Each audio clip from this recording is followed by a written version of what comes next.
Welcome back to my channel Sumati Manna. তো তোমরা সবাই কেমন আছো? আবার একটা ছোট ব্লগ নিয়ে তোমাদের সামনে চলে এলাম। তোমাদের বলেছিলাম না আমাদের বাড়িতে কাজ চলছে, তো সেটাই তোমাদের সঙ্গে শেয়ার করব কতটা হলো কাজ আর কেমন হয়েছে।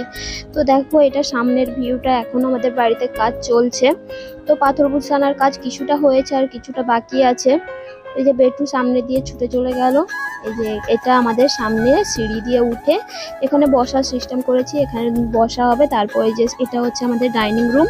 তো এখানে সবাই বসে একসাথে আড্ডা দেবো, টিভি দেখবো, তাই এটা এই জন্য খুব বড় হল রুম করেছি। তো পাশে এটা আমাদের রুম। তো এখানে এখনো স্টাইল বসানো হয়নি, বাকি আছে, এটা পরে হবে। তো ওই যে এখানে স্টাইল এনে রাখা আছে, এটা বসানো হবে।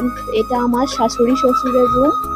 তারপর একে সামনে দিয়ে গেলে ডান হাতে আমাদের সিঁড়ি পড়বে উপরে ওঠার জন্য। তারপর সিঁড়ি নিয়ে আর একটা রুম, এখানে আমরা প্লাই দিয়ে ঘেরে একটা রুম করব, রুমের মতো করব, এখনো হয়নি, এটা হয়ে যাবে। তো এটা আমার স্বপ্নের রান্নার ঘর। জানো তো, মেয়েদের স্বপ্নের রান্নাঘর ছাড়া আর কোনো কিছুই চায় না। তো এটা এই জন্য এটা একটু বড় করে রেখেছি, যাতে আমার রাঁধতে খুব সুবিধা হয়। এটা আমাদের বাথরুম। তারপর এই যে এখানে সামনে দিয়ে আমরা সিঁড়িতে উঠে যাব। তো এটা আমার আর আমার হাজবেন্ডের খুব কষ্টের একটা মানে সাফল্য বলতে পারো তোমরা।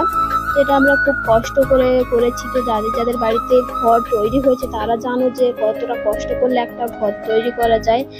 তো এখন আমরা আমাদের খুব কষ্টে সংসার চলছে, কিন্তু তাও একটা স্বপ্ন পূরণের জন্য একটু কষ্ট করতেই হবে, বলো।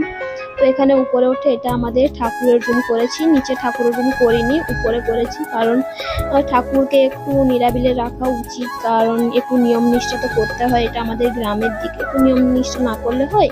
তার জন্য ঠাকুরের রুমটা আমরা উপরে করেছি। তো দোতলাটা করব রিসেন্টলি, কিন্তু একটু তো দেরি হবে, তাই জন্য ঠাকুরের রুমটা এখন এক সাইডে করেছি। তারপর উপরে রুম বাড়ালে ওটাকে আবার ঠিক করে নেব। তো এই যে ছাদ থেকে আমাদের ভিউটা কেমন সেটাই দেখো তোমরা। এটা আমাদের সামনের দিকটা। এখানে যে পেয়ারা গাছ আছে, এখানে আমরা দাঁড়িয়ে পেয়ারা খাই।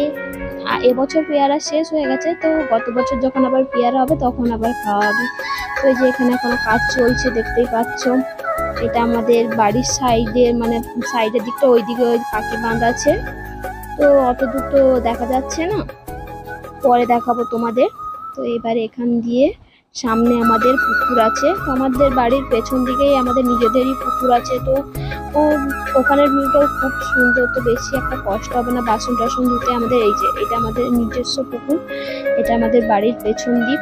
তো ভিউটা দেখো, ওয়াও কত সুন্দর, মানে পুরো সবুজে সবুজ। মানে বিকেলবেলা এসে যদি এখানে বসি না, আমার পুরো মনটা ভরে যাবে। মন টন খারাপ থাকলে বিকেলে যদি এসে বসি, পুরো একটা আলাদা রকমই আভাস লাগে, খুব সুন্দর লাগে। তো এবারে আমরা নিচে চলে যাব।